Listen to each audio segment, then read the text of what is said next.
have a dream, oh, I have a dream. Red, white, and blue, fly free, fly free. I believe, oh, I believe. Will you dream with me? Good morning, everyone out there. Welcome to Changing Times, week number 42, January the 19th. And we have got a special great show lined up today. Dr. Roy Holand, how are you doing this morning? We're just ready to talk about healthcare. Healthcare, we're going to do that. And before we get started, I just want to make sure that people know we are broadcasting live every Wednesday at 10 a.m. at the Axe Media Group headquarters right here in Springfield, Missouri. And we're proud to do that. And we are, like I said, week number 42. So we've been blessed and no one's kicked us off. We're on 6 different social platforms, soon to be on 10 different social platforms. We have thousands of people watching us every week. And so if you are new, stay tuned because we're going to have a great show today. We're going to be talking about the U.S. healthcare system, that it's broken. Why is it broken? How can we fix it? You know, Dr. Holand, I don't know if we're going to be able to do it in 45 minutes. How about patch it?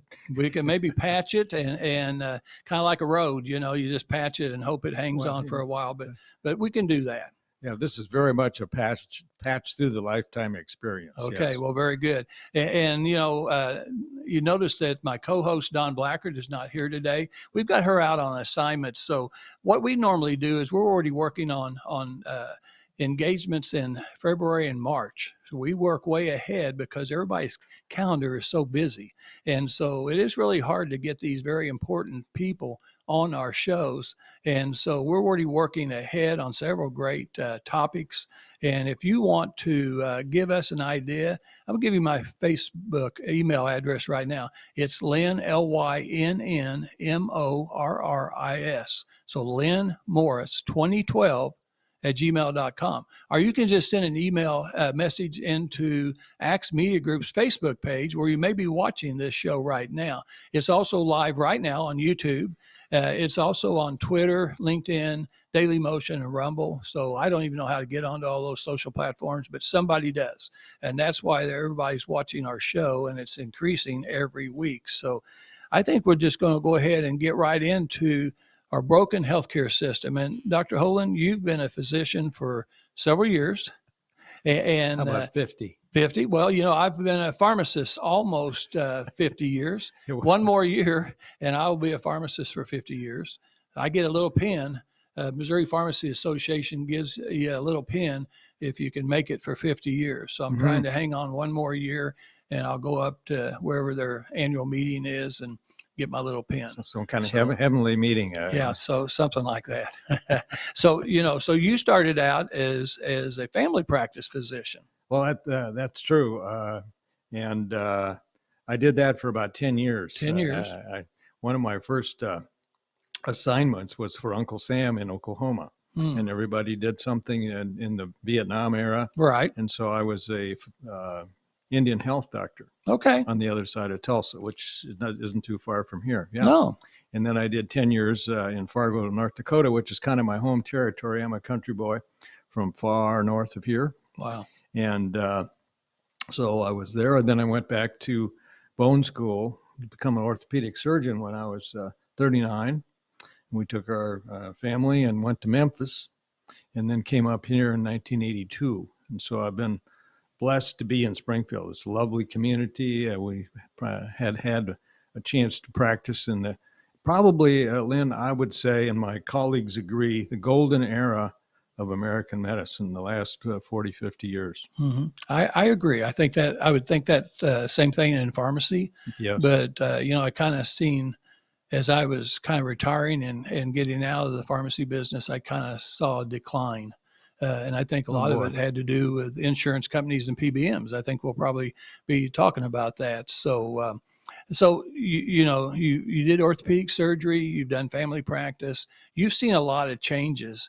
So where do we want to start at with what you've seen? That's right. Along the way, I was in Operation Desert Storm with the Army. Okay. So I went to Saudi Arabia with a lot of other folks, medical people from Springfield, Missouri. Well, we thank you for your service. I tell you what, we have a lot of veterans, and we salute all the veterans, and not only the veterans, but we salute their families, because every one of them are doing something to help keep our country safe. And even the families, they're having to keep that family going while their loved one is out there someplace. Well, that's right.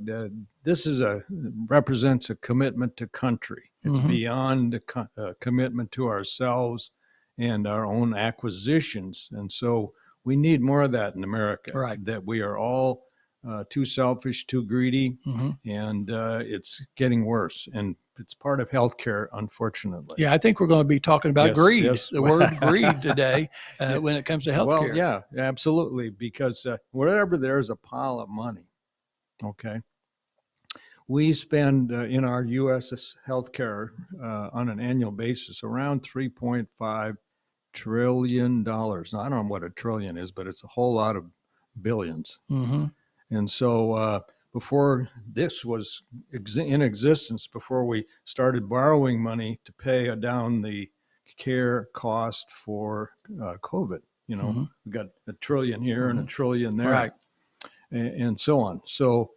that was kind of the background. And then I've been in orthopedic surgery in Springfield for that time. And then one of the things that Lynn and I share too is that we took off a tour to go to the state legislature. Right.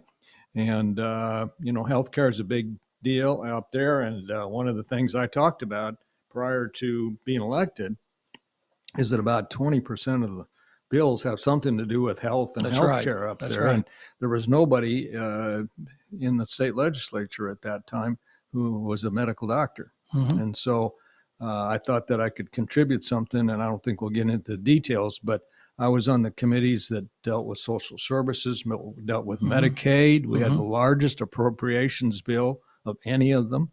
And so, and I was on the budget committee. So you're the numbers guy. You're and very busy. You attend a lot of meetings when you're in the budget. Right. That's very true. So anyway, healthcare has been kind of an evolution, and it makes sense. There's some people out there that are listening, and they're listening because they were born and they were in healthcare from that day on. And so I'm going to talk a little bit about two eras that we've got in healthcare. What's happened up to this point is sort of an evolution. We can remember it and understand it, but then we hit the COVID smoke, and everybody got lost, and we're not sure where or when we're going to come out of it. Yeah. Right. So anyway, one of the eras that people can look back to is, let's say, after the Second World War. Okay. There was healthcare, but they didn't have a whole lot. And there was a wonderful drug that came out after World War II. You couldn't get it prior to that, but it's called penicillin. Penicillin, yeah. Remember penicillin? Right. That was a game changer. Right. You could treat strep throat and all kinds of wonderful infection control and so on. And then shortly after that, in the 1950s, and here we go, there was a vaccine. Anybody listening, I bet you all remember polio. Right. If you were alive in those years, this was a big deal. So I was in elementary school when I had my polio vaccine. And you remember lining up, and all the kids went in there. Right. And polio was a plague, actually, in the summers that kids got it. And fortunately, praise the Lord, that it's been eradicated. That vaccine actually worked. That one actually worked. Right. And you can get almost lifetime immunity. Wow, that is really good. You don't need a booster, and so on. So that was a big part of that. And then the technology, we kind of take this for granted, but if you look at the cars in 1950s and so on, how sophisticated they are, if you get a chip shortage, your car is disabled. Right. And so we've gone overboard on some of the technology, but in healthcare, we got all this operative stuff that we can do, and for our hearts and our bones and intestines, we can look on the inside of everything, and the exams, the CTs and the MRIs. I'll tell you, that's just magic. Yeah. We didn't have those abilities to look inside your brain, we had to do a brain scan, and that took some time, and you never really knew for sure. So one of the things, Doctor, I want to kind of point out real quick is that, with all this new technology that just keeps coming on, I mean, every year we increase the technology and the advancements in healthcare. The problem we have, though, is that technology continues to be more and more expensive. Indeed. And so that could be a problem as well as a plus. And so, I mean, I'll just give you a real quick example. Back when I was serving in the State House, I ended up with a disc that they thought they were going to have to operate on. I don't know why I got it, but it just happened, and I couldn't hardly walk. And I kept falling down because nerves kept hitting, and I just lost feeling in my leg. That's not a good thing. So my insurance company through the Capitol wanted me to do other things before they would do an MRI.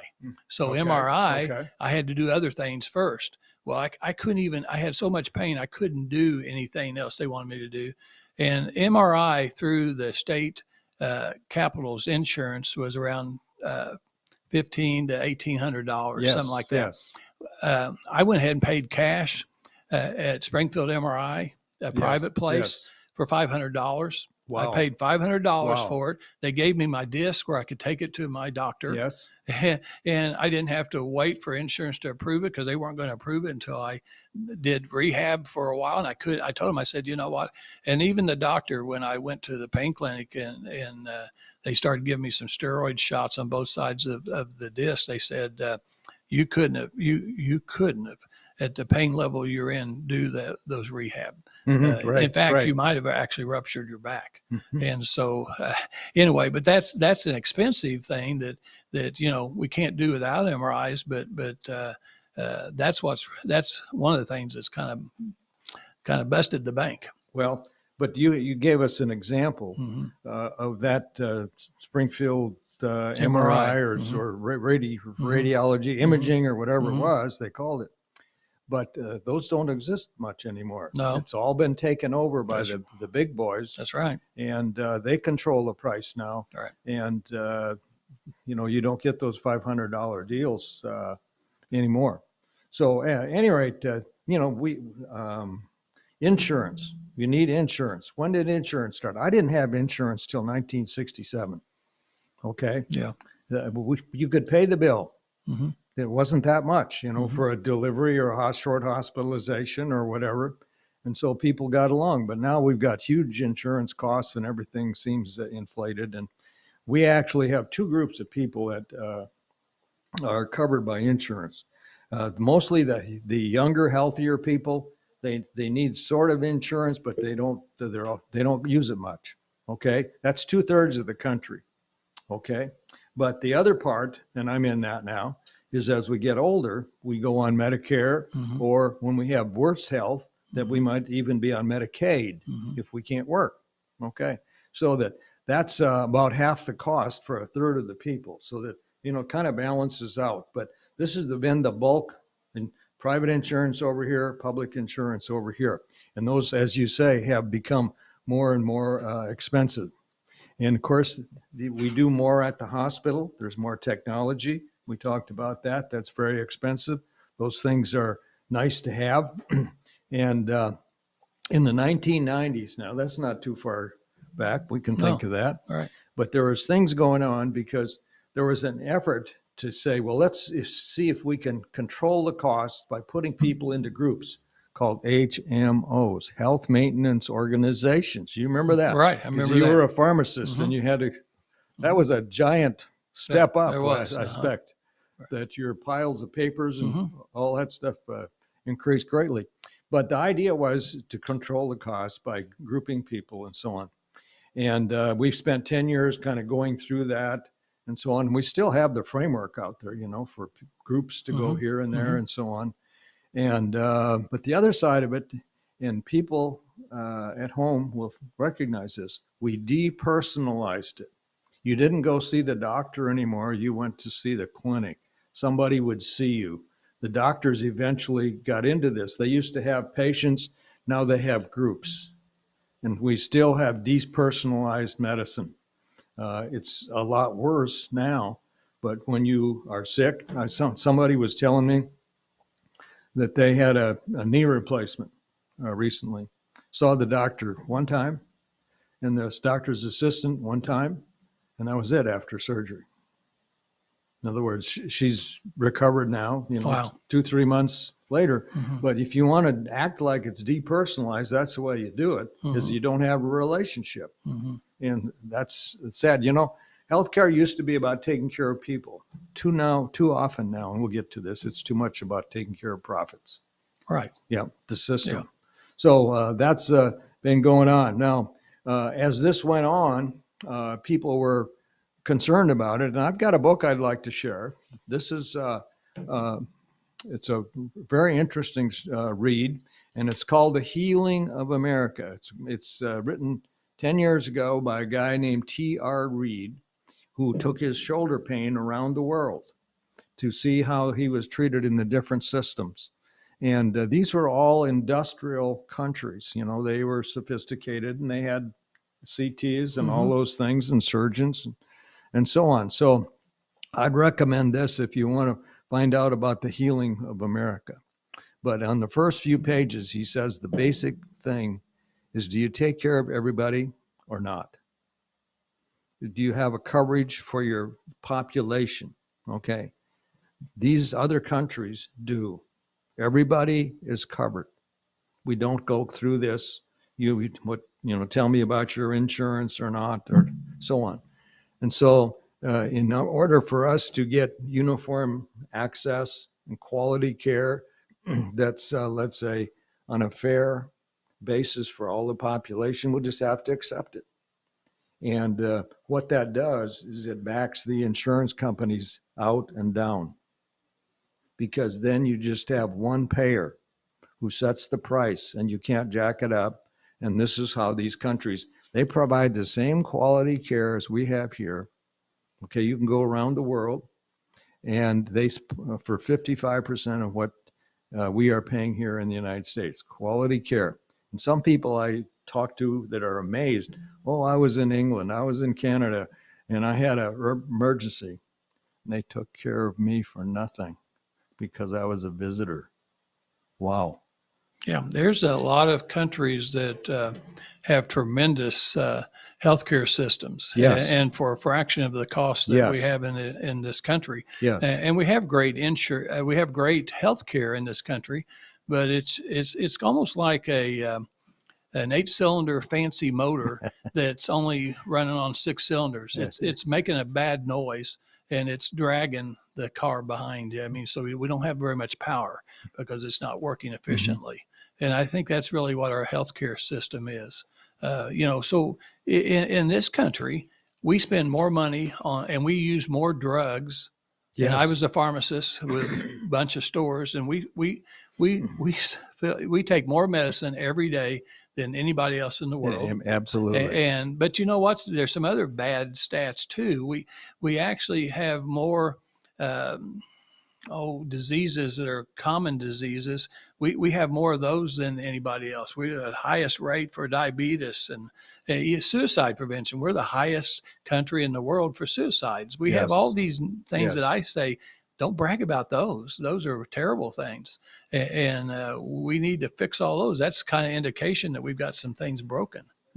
So that indeed, that's true. And you certainly see it growing along the way here. And so as the costs go up, then we become more innovative, more compelled to try and do something with it. And yes, we've got all these adjustments and all these great plans that people offer. But when Obama was elected, the Democrats said, well, we're going to do something because we've got majority. And so they passed the Affordable Care Act. It's known as Obamacare too. And that was their step, excuse me, to try, and I need my water bottle. Okay, hey Matt, we're going to need to water bottle. To try and improve the process. Okay, and so the Republicans didn't like it, and the Democrats said, "Well, we're going to fix it as we go along," and that's fine. And they did try, and the Republicans said, "No, we're going to replace it," and they never did. They never could get it together more than talk about it every election cycle. Right. Remember that? Right. Yeah. Right. Well, we got a great plan. Yeah. But it never came to be. But the price went up and the greed went up, and it's concentrated in Washington. And, Lynn and I know about lobbyists because we have some in Jefferson City. Mm-hmm.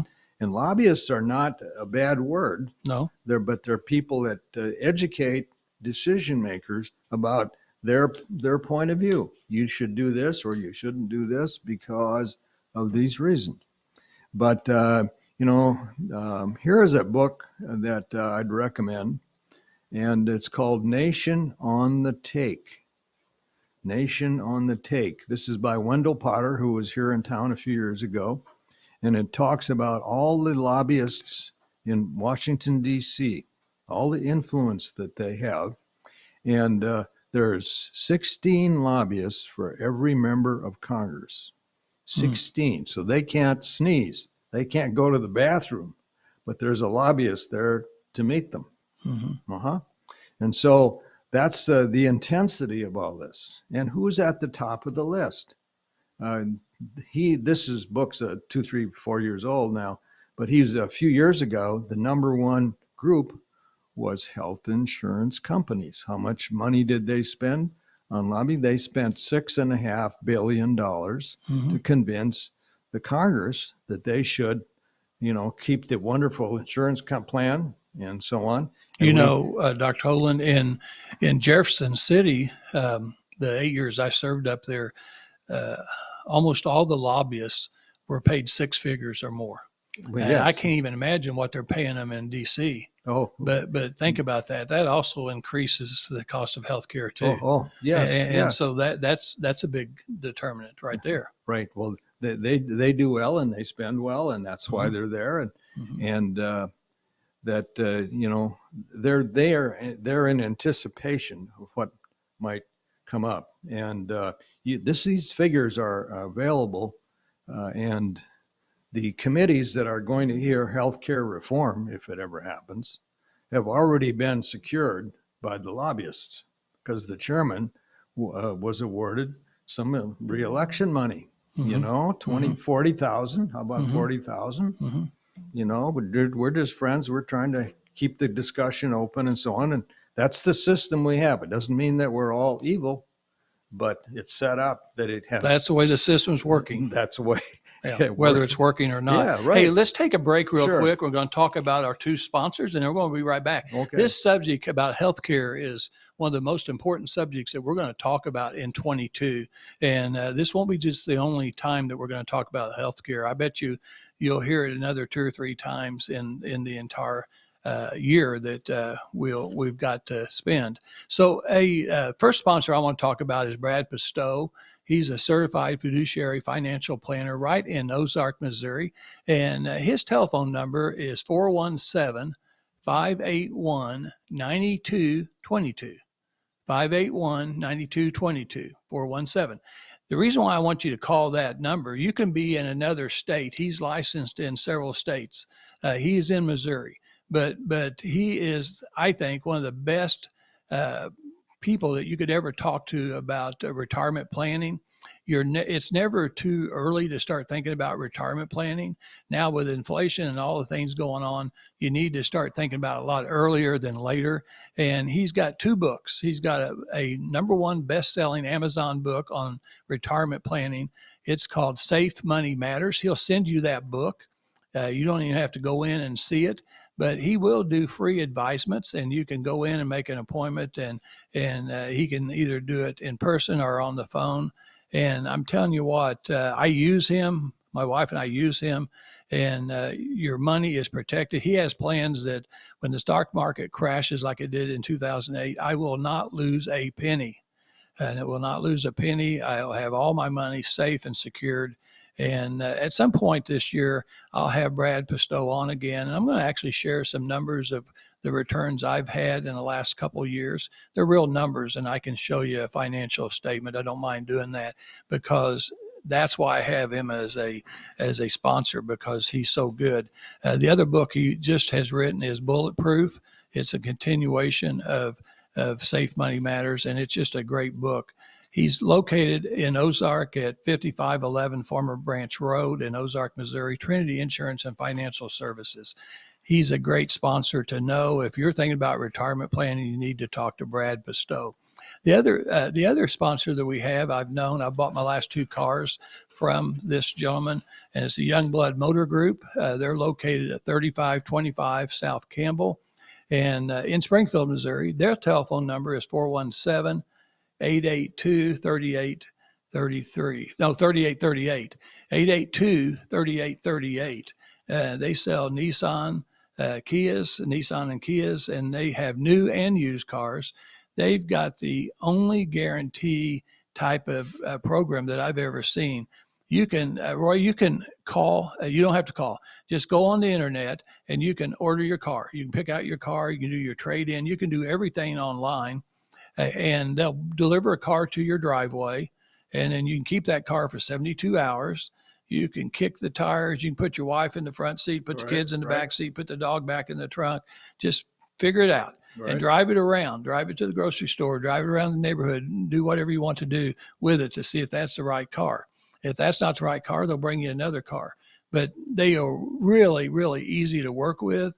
They are the longest family-owned car dealership in Southwest Missouri, 43 years. Wow. 43 years. So some of the guys have retired, like Don Wessel Oldsmobile, and some of the different people have sold out. But you know what? They're still doing it, and they're a great dealership. We're going to have John on. He's going to be talking about when do you buy a car, when do you lease a car, all the different kinds of little things you need to know about how to buy a car. What we're going to do about electric cars, hybrid cars, all this stuff. So he's going to be on the show, and he's going to talk to you about, I think, another very important subject. Cars are so expensive today. Even a used car is up around $35,000 average price.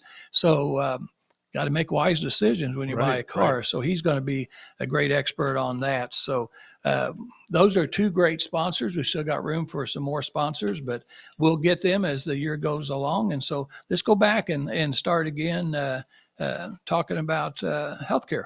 Sure. Well, as soon as we're alive, sooner or later we'll need healthcare. That's right. That's right. And, the grave and taxes were mentioned as certainties in the future by Ben Franklin. Mm-hmm. And at the same time, I think most of the listeners will say and agree, we have healthcare in America that we cannot afford. Either people who sell it cannot afford this. People who work for the hospital systems say, we cannot afford it. The premiums are so high, and the deductibles. Why do you pay all this money? So that you can get a deductible that doesn't kick in for $4,000 or $5,000. Right. Yeah. And so that protects the insurers just about forever. So at any rate, as we do that, the other thing that gets bigger is Washington. Anybody agree with that? Right. You say amen. Yes. Yeah, amen. And so that's still going on, and they have more and more power, more and more influence, and some people call it a swamp. I think that's a fair description, because it's a boggy place where things fall into and never really seem to come out. And so that's still in existence up there, and it's still a dominant factor. So we're coming through the evolution of this, with the Obamacare and so on, and it's still the plan that we have. But Obamacare wasn't especially about cost. It was more about access. Let's get everybody some coverage. And so they've tried to do that. And but it's the way they set it up. It does not reflect what people should know is going on around the world. Why are we Americans so reluctant to take somebody else's system and say, hey, that looks like it works? The best one and the easiest one right now is Taiwan. They were one of the later companies or countries that came to this, and they've got a system, and you can read about it online. And also, there's groups of people, large groups of people, who are really sick and tired of the system that we've got. And I'm a member of a group whose acronym is PNHP. This is the newsletter that they send out, and I think they'd even take money from a pharmacist. Okay. All right. But it's not expensive. But you have to be willing to do this. This is PNHP, Physicians for a National Health Plan. Okay. This is not a small group. This is 22,000 practicing physicians out there who say, we have to change this, and we have to get out of this swamp that we're in healthcare, and we have to centralize the cost and controls and so on so that people can afford it. And you look in the book and you say, oh, well, the other countries are doing it. Why can't we do it? And the answer is we can, but there's so many hurdles and so on. And we have to get our neighbors in the insurance business. If you look at healthcare costs, let's say for every $100 of a claim, there's, that's for Medicare. Okay. And I'm on Medicare. For my Medicare claim, it's maybe 2 to 4% overhead. That's good. Mm-hmm. But then it's 12 to 14 when you look at private. Mm-hmm. Okay. So there's 10% of the cost right off the top that you could do. And then all the other things that we do to send those forms in and get them back and all that sort of stuff to try and get an history. Does that make sense to you, Lynn? So would you be a proponent for Medicare for all? Yes. Yeah. So, I mean, this I think what you're leading up to, that we've just got to do something, because what you said is exactly right. Health insurance is so expensive. You absolutely have to have it. You need it, but there's so many people that's fallen through the cracks. So even our Medicaid program, it helps a lot of people, but guess what? There's people that fall through the cracks. Yes. They need that Medicaid insurance, but they don't get it. Then you've got people, you got a lot of private pay insurance companies. These employers, I mean, I had 300 employees at one time, and let me tell you what, my health insurance premium from 77 to 2017, you can imagine what the cost had gone up. and so it really hurts these small businesses. They just can't afford to keep paying the premiums. Okay, so when they start not paying all the premium, then it goes back to the worker. Well, the worker can't afford to pay it either. So it's just it's just really a problem. We know we have to have health insurance. We need it, but we can't afford it. Well, and it comes down to the bottom line again. Who are we as a country? Do we take care of each other? These other countries, they take care of each other. They say, hey, we are all from Taiwan, Canada, Germany, or wherever. We believe everybody should be covered. And that's how they do it. That Christian organizations you hear on the radio all the time, that they'll take everybody's, they'll have a premium, but the premium cost is much less than what private insurance is. Right. And then they'll share your costs over all their members. And it sounds good. I've never really called them, but it sounds really, really good. Well, they've been able to figure it out and equalize and adjust and all those sorts of things to help people. And those things are out there.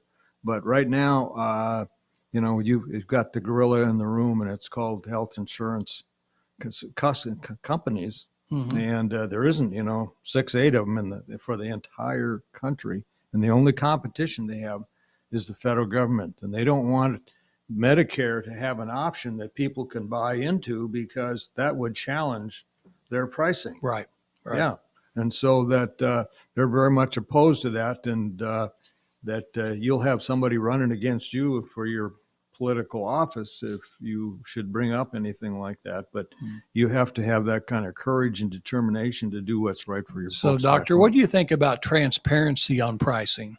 I mean, one of the things that Representative Steve Helms out of Springfield tried to get past, I tried to help him with just posting. I understand hospitals can't post every procedure they have, but they could maybe post the top 10 or top 25 or something where we could have some kind of price comparisons. I think we run into trouble when there's no price comparisons. You don't know ahead of time. A lot of times in healthcare, you don't really know what you're going to spend until after you've had the procedure. It's kind of like this little surgery I had on my arm. I had a skin cancer Monday taken off, cut out, and I don't really know. I don't really know what it's going to cost me. I'm pretty comfortable because I've got Medicare too. And I'm pretty confident that, and because I did it in his office, we had one doctor that wanted me to do it in the outpatient surgery center. And I thought, gosh, that's going to be more expensive. Yes, yes. And then he said, well, and it might have to do it depending on, the severity, how deep we cut. We might have to do it in the hospital. I thought, no, that's where all the sick people are right now. I don't want to go there. Right. I'm not sick. So no, we did it in his office on Monday. And already got the lab results back that he took care of all edges. There's no more cancer, and so that was a good thing. But I just think people, if they want to try to save money on healthcare, call up several pharmacies, compare your pricing to different pharmacies, compare procedures, compare everything you can. Try to know up front what you're going to pay instead of after the fact. Yes. Well, this is true. And most of these countries have it posted on the wall. Yeah. That's the last price. It's not, it's the only price that you will pay. Mm-hmm. It's this code number. That's what it pays. It doesn't get any different. And it's set by the government. Right. See, in this country, the reason why I think they don't want to post prices is because insurance companies, there's different prices for different people. Oh, yes. I mean, different private insurance companies have different prices. So they have contracts with different private insurance. They pay Medicare less. So they have a cash price. They have a indigent price too. So I mean, they've got all kinds of price levels. They don't have just one price. But if we had one price for everybody, then I think it'd be a more competitive price. Well, we absolutely will, because there's a negotiation between the providers in these countries and the government as the agency. Okay. Mm-hmm. Right. They say, well, here's where we started it. And this is where we are right now. And 2% or whatever in the world it is.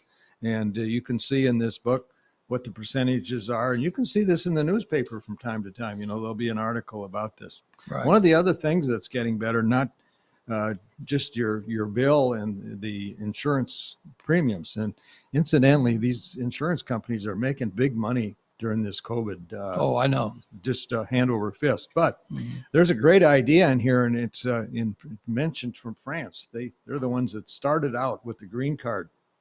This is a red card. Your whole medical record is on here. Can you see? We used to have pounds of papers and so on, and now we've got the computers and all this stuff. It has to be documented because that's how the doctor gets the full maximum fee. Right. That he didn't look in just one eye, he looked in both eyes, or whatever in the world it is. And so it becomes very documentation oriented. Did you know that your doctor gets paid more when he does more? We have fee for service in the United States for the last 75 years. The doctor does this, and he gets paid. And if he does a little more, then it's all documented. And if the doctor gives you, Lynn knows this, if the doctor gives you a pill, then he's made a diagnosis and he's written a prescription, and that's a higher payment. Well, really, how did we ever get, for us seniors, have all these medications, Lynn? There's an incentive. So, doctor, how about this? Shouldn't we pay doctors more for the outcome than maybe like some doctors, maybe don't they get paid more? The more patients they see every day, it makes more money for the hospital if that's a contract employee. And so the hospital is going to make more money. I'm not sure how the physician comes out on that, but the more patients they see, they bill more. But what about if the doctors got paid a bonus for outcomes, instead of, what do you think about that? Outcomes are hard to evaluate. You have to get them to come back, and then you have to measure them, and you spend a whole lot of time. So you need to do it on the front end. Okay. We're going to treat your heart attack. Do you remember back in the 1980s when we had the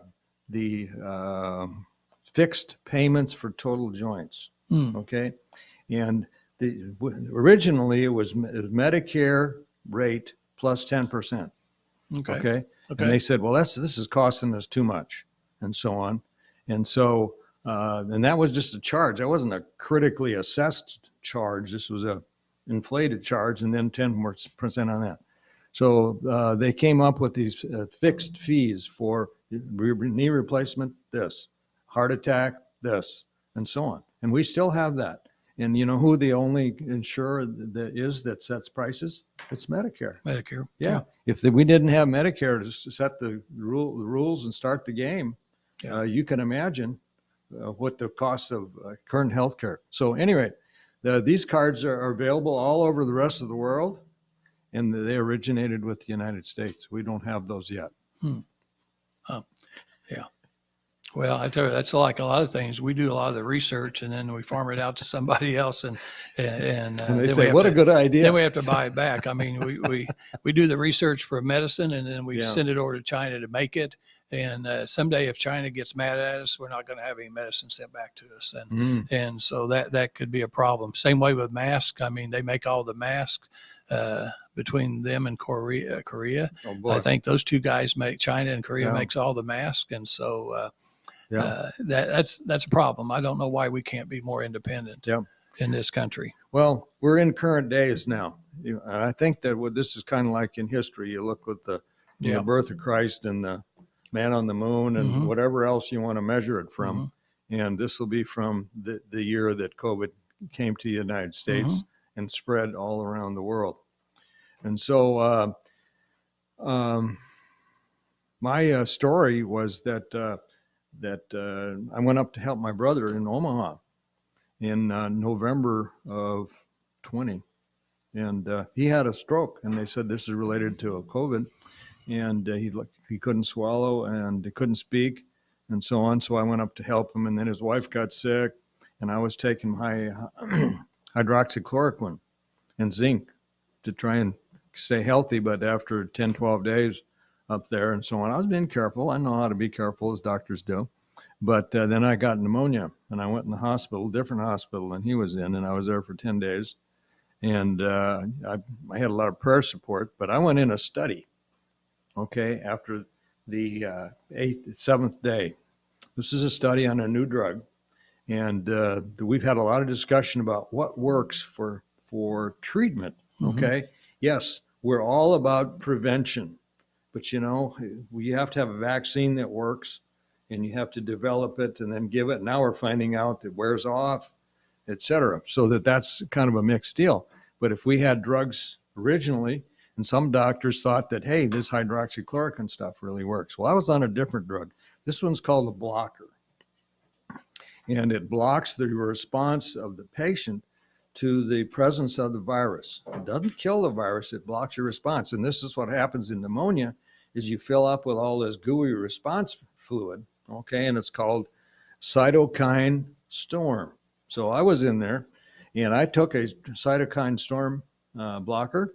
This was experimental. It's a drug group from Southern California.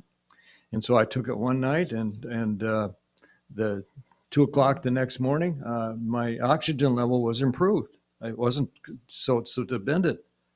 And we said, well, let's cut that down from 5 liters. And we did. And the next day I took another one in the evening. And I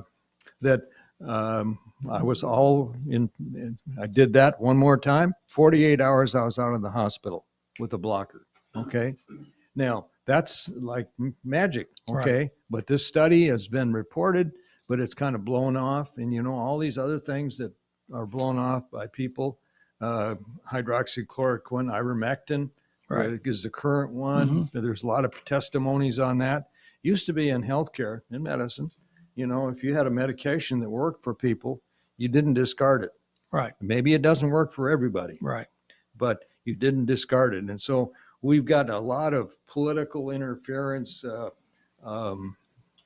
let's say, company interference. Again, the company lobbyists and so on have shut this all down. And so the government's bigger, the swamp is deeper.